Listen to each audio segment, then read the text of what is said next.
take a look outside. If it's as gloomy as mine is, it's safe to say that winter is most definitely coming. As such, with the new year fast approaching, I'm sure many of you are in the process of maybe thinking about starting a blog, a niche website in 2023 as a New Year's resolution type thing.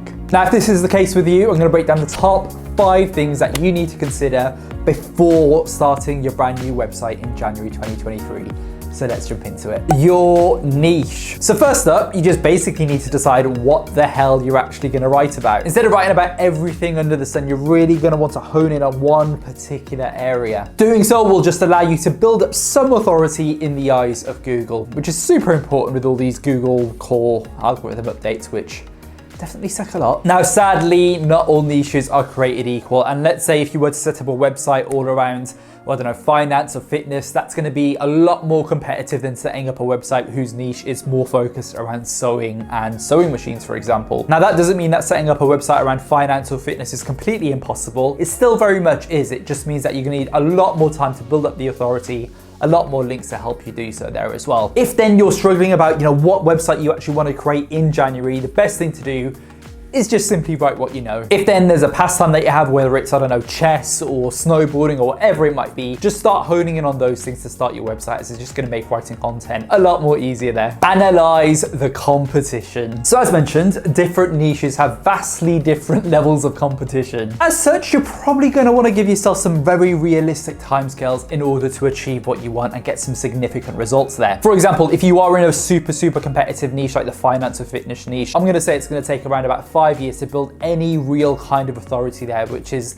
definitely a little bit daunting if you are doing everything yourself, that is. As such, I would highly recommend looking at less competitive niches. So how exactly do we gauge what a competitive niche actually is? Well, simply put, just search for keywords in your particular niche. For example, if you're thinking about setting up a website around chess, you want to find a longer tail search term to go after. So what I've come up with is how heavy are chess pieces? And if you can see from the results, it's actually quite a competitive search term. You'd want to repeat this around 10 to 20 times just to see if there's any cracks in there. But if they're all like this, then you might want to veer away from this as a niche. See if you can rank. This kind of works as the second part to the previous point. So to see if you can rank for the niche that you're thinking about, I want you to find 10 to 12 keywords within your first search analysis sitting, and that should give a good barometer of success in that particular niche. To do this, you want to type in Google and search for terms that are longer tail, which is basically more words, and find those keywords that have a little bit of a lower competition there as well. Now, when you search for these search results, you want there to be a lot of forums on there. You want there to be blog posts that don't really answer the initial question or answer the searcher's intent there. To give you a direct example, let's say you want to set up a website around snowboarding. So instead of going for a super highly competitive search term like how much does a snowboard cost, you don't even need to Google that. You know that's going to be incredibly competitive. Instead, however, you want to search for terms like, is snowboarding losing popularity? Do snowboards smell bad? All those things. And if you look at those search results, you can see they're a little bit more flexible, and you probably could rank content on there as well. So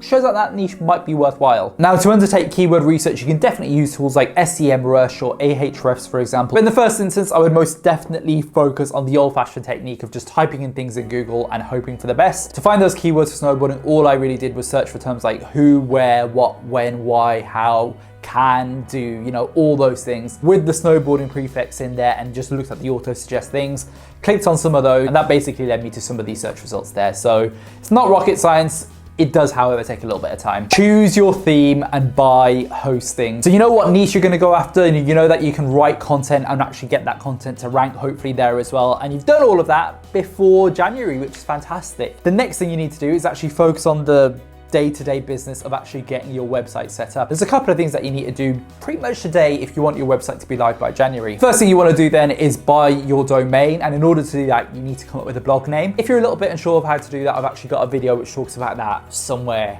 linked on the cards, because I never know which side they're actually on. Once your domain's been purchased, I would most definitely use a theme on your website. It's just going to save you a lot of time and allow you to focus on writing content rather than focusing on the design of your website, which can take a lot of time and be a major pain in the butt, as we're well aware. I would recommend then using a very quick and easy theme, such as Popcorn theme. Acabado, for example, is just going to save you a lot of time. Acabado, in fact, is part of Income School's Project 24, which very nicely leads me on to the next section, which is get professional help. So if you want to set up a website by January 2023 and hit the ground running, and it is the first time you're doing it, then it's a good chance similar to myself actually, you're going to need a helping hand along the way. After all, we can learn quite a lot from the mistakes that other people made, this guy included. And so I'd highly recommend maybe investing in a course in the first instance. There are loads of fantastic courses out there, but the one that really stood out to me was Income School's Project 24. I've used it to grow my website to 10,000 page views per month in a relatively short time. What's even better is the course also includes the Acabado theme, which I talked about a little bit earlier on, just saving you a lot of time there in the process. This then will just allow you to focus up even more on the most important part of setting up a new website, which is just writing and blasting out as much content as you can.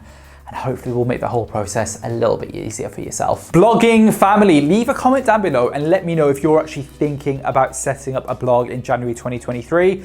If so, absolutely smash the like and subscribe button, as we got loads of videos on this channel talking around blogging, side hustles, personal development, even a little bit of sales thrown in there as well. Wishing you the best of luck in 2023 to see how your blogs are getting on. And until the next one, I'll leave you to it. All the best, gang. See you in a bit. Bye.